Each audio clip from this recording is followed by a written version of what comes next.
আসসালামু আলাইকুম এভরিওয়ান, চলে আসলাম নতুন একটা ভিডিও নিয়ে। তো সবাই কেমন আছেন? আমি আছি আলহামদুলিল্লাহ ভালো।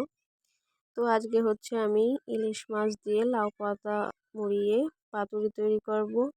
তো অনেক ভাইয়ার আপুদের ভিডিওতে দেখছি, মানে আপুরা এক এক রকম প্রসেসে করেছে। তো আমি আমার প্রসেসে যেভাবে বানিয়েছি সম্পূর্ণ প্রসেসটি আপনার সঙ্গে শেয়ার করতেছি। দয়া করে সম্পূর্ণ ভিডিওটি লাইক দিয়ে সঙ্গেই থাকবেন। তো যাই হোক, সম্পূর্ণ ভিডিওটি ভালো লাগবে, অবশ্যই সম্পূর্ণ দেখে কমেন্টে জানাবেন। তো আমি হচ্ছে আমার গাছে চলে গেছি লাউয়ের পাতা আনার জন্য। লাউ আসেনি, কিন্তু অনেক সুন্দর একবারে তরতাজা পাতাগুলো অনেক সুন্দর ছিল। তো ভাবলাম এই পাতাগুলো দিয়ে একটু রেসিপি তৈরি করি। তো আমি হচ্ছে পাতাগুলো ছিঁড়ে নিচ্ছি। অনেক সুন্দর তো, মানে এত ভালো লাগে যে ছিঁড়তে ইচ্ছে করে না। তো আজকে বাধ্য হয়ে ছিঁড়তে হলো। যাই হোক, আমি হচ্ছে কিছু পাতা আর কয়েকটা ডগাও নিয়ে আসছি ওটাও রান্না করার জন্য। তো পাতাগুলো একেবারেই কচি ছিল। আর এখানে হচ্ছে একটা ইলিশ মাছ, সম্পূর্ণ মাছটাই হচ্ছে আমি এভাবে টুকরো করে কেটে নিয়েছি। আমি হচ্ছে অনেক আপুরা আস্ত করে মাছ দিয়ে, আর এই যে সাইডগুলো রেখে দিয়েছি, আর শুধু মাছগুলা ওভাবে কেটে নিয়েছি। আর এদিকে পাতাগুলো আমি সুন্দর করে বেশি সাইড করে রেখে দিয়েছি। আর এদিকে পেঁয়াজ নিয়েছি ছিলে, এগুলা হচ্ছে আমি মশলাটা তৈরি করে নিব। তো এখানে প্রথমে চলে আসছি পাটাতে, আর প্রথমে জিরা দিয়ে দিয়েছি আর 4টা কাঁচামরিচ দিয়ে দিয়েছি। তো আপনারা আপনাদের পছন্দ মতো মশলা অ্যাড করে নেবেন। তো আমি যেভাবে করেছি আপনাদের সঙ্গে সেভাবেই শেয়ার করতেছি। তো এখানে হচ্ছে জিরা আর মরিচটা আমি ভালো করে বেটে নিয়ে তারপরে হচ্ছে এখানে আরও কিছু মশলা অ্যাড করে দিব।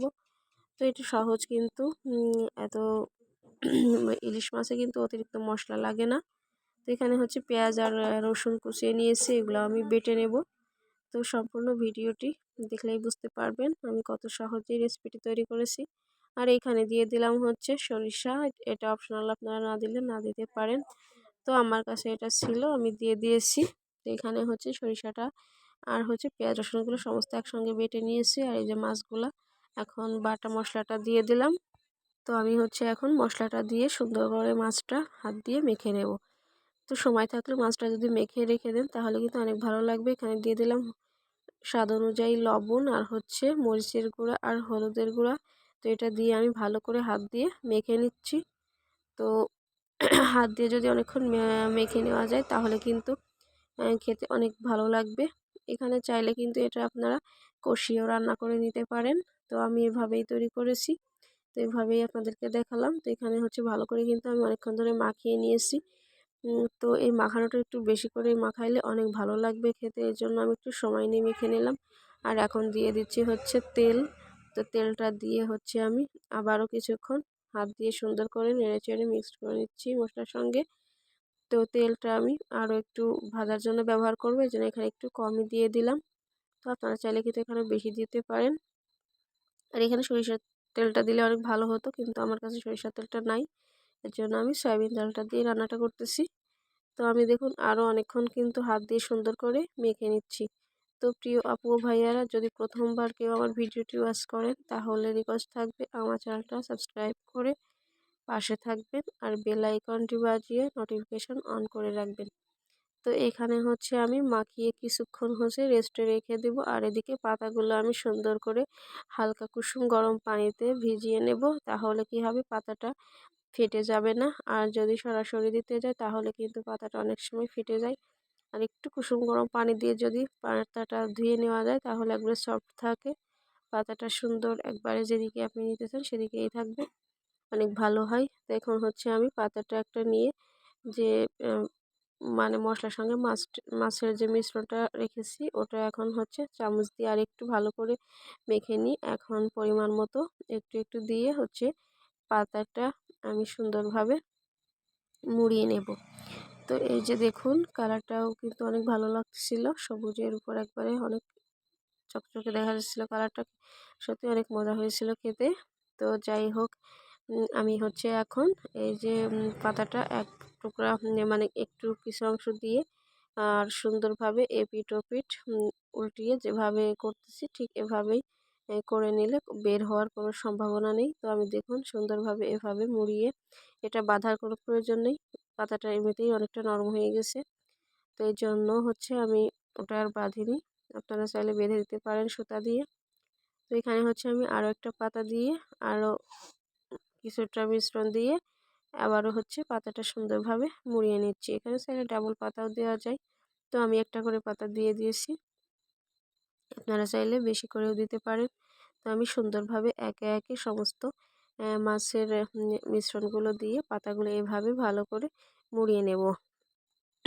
তো অনেক আপুরা ভিডিও দেখতে দেখতে পর্যায়ে চলে আসছেন, কিন্তু এখনও লাইক দেননি, প্লিজ একটা লাইক দিয়ে দিবেন আর সম্পূর্ণ ভিডিওটির সঙ্গেই থাকবেন। তো এখানে দেখুন আমি সুন্দর করে কিন্তু পাতাগুলো মুড়িয়ে নিয়েছি। এখন হচ্ছে আমি চলে যাব রান্না করতে। তো এখানে হচ্ছে আমি এছাড়া আরও কিছু মাছ মুড়িয়ে রেখেছি, ওগুলো পরে ভেজে নিব। তো এখানে হচ্ছে কড়াই নিয়ে চলে আসছি রান্নার জন্য।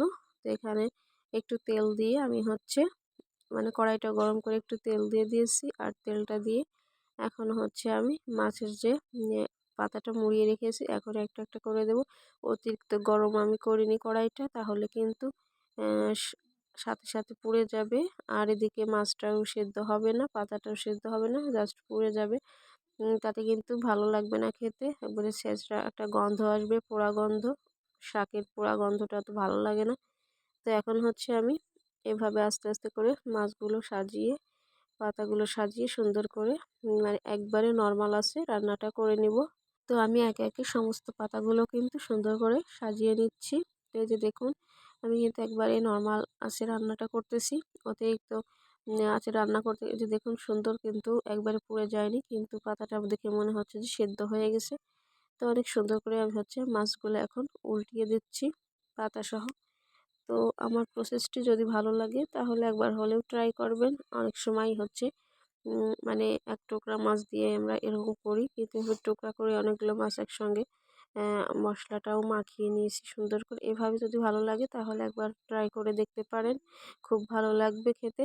তো এই যে আমি কিন্তু সমস্ত একে একে মানে ভালোভাবে উল্টিয়ে নিচ্ছি। তো দেখুন কালারটাও কিন্তু আমি নষ্ট হতে দেইনি, আমি ঢাকনা চাপা দিইনি ইচ্ছা করে, যাতে কালারটা নষ্ট না হয়ে যায়। তো ওগুলো নরম হওয়ার পরে আমি আবার বাকি যেগুলো রেখেছিলাম ওই সমস্তগুলাই কিন্তু আমি দিয়ে দিয়েছি। আর এই যে নর্মাল করে জাল করে করে আস্তে আস্তে এগুলো আমি ভালো করে রান্না করে নিচ্ছি। তো আমার প্রসেসটি কেমন লাগলো অবশ্যই কমেন্টে জানাবেন। তো এই যে আমি কিন্তু এখন সমস্ত কিছু রান্না করে নামিয়ে নিয়েছি, আর এই যে কালারটা কত সুন্দর হয়েছে। আজকের ভিডিও যদি ভালো লাগে অবশ্যই কমেন্টে জানাবেন। তো আজকের ভিডিও এ পর্যন্তই, দেখা হবে অন্য কোনো ভিডিওতে। যারা এখনও লাইক দেননি একটা লাইক দিয়ে দেবেন, আর সবাইকে অসংখ্য ধন্যবাদ। আসসালামু আলাইকুম, আল্লাহ হাফেজ।